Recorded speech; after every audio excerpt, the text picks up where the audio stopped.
When I talk to department heads, I often start with a very simple observation. Many of you are responsible for service quality, impact, budgets, and now increasingly for integrating AI. And yet the very thing you are supposed to manage, service, often remains surprisingly undefined. Let me ask you something.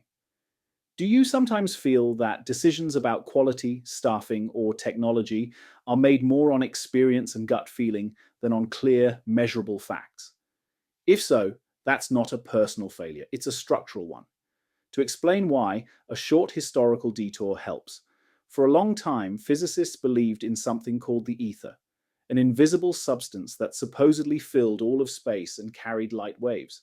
It sounded intuitive, and it was wrong. That assumption blocked scientific progress for decades. Today, we are stuck in a very similar situation when it comes to service.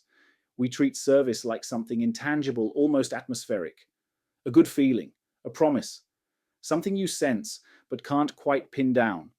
I call this the service fog, and as long as service remains foggy, it cannot be managed. Let me ask you this. Before you say service, answer three ABC questions. A, who is allowed to consume this service? Name the roles, say how they are authorized. B, what is the exact object the service acts on? Pick one of four object types. 1, body and life, a person. 2, property and goods, a physical thing. 3, rights and claims, an entitlement or access. 4, data and documents, information or files. C, what is the beneficial effect you must prove afterward? State the outcome as a clear change on that object. If you cannot answer all three, you have not defined the service yet. If any of those questions are hard to answer, you are not alone. This is where a different way of thinking comes in, what Paul G. Huppertz calls servicology. Servicology defines service very precisely.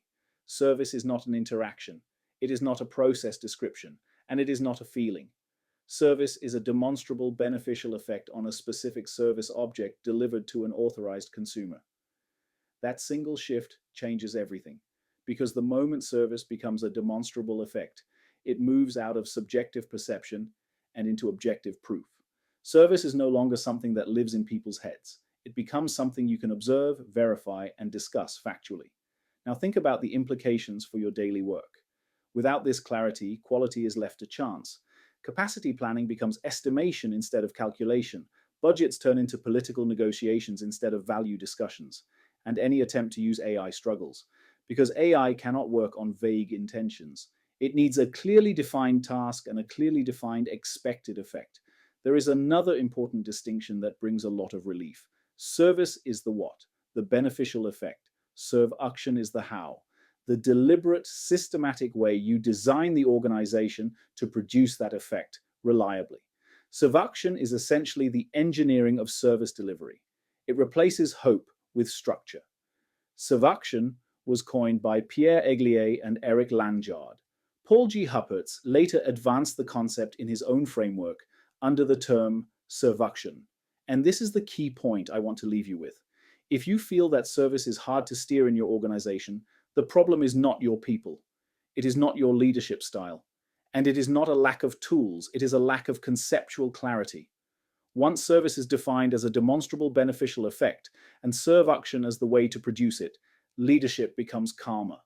Decisions become more legitimate. And discussions shift from opinions to evidence. This kind of clarity is not about chasing the next management trend.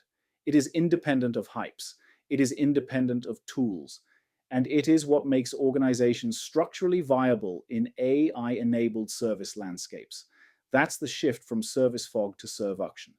That was Tom from AllyAllez, evergreen architect from Fusisburg, Switzerland. See you soon.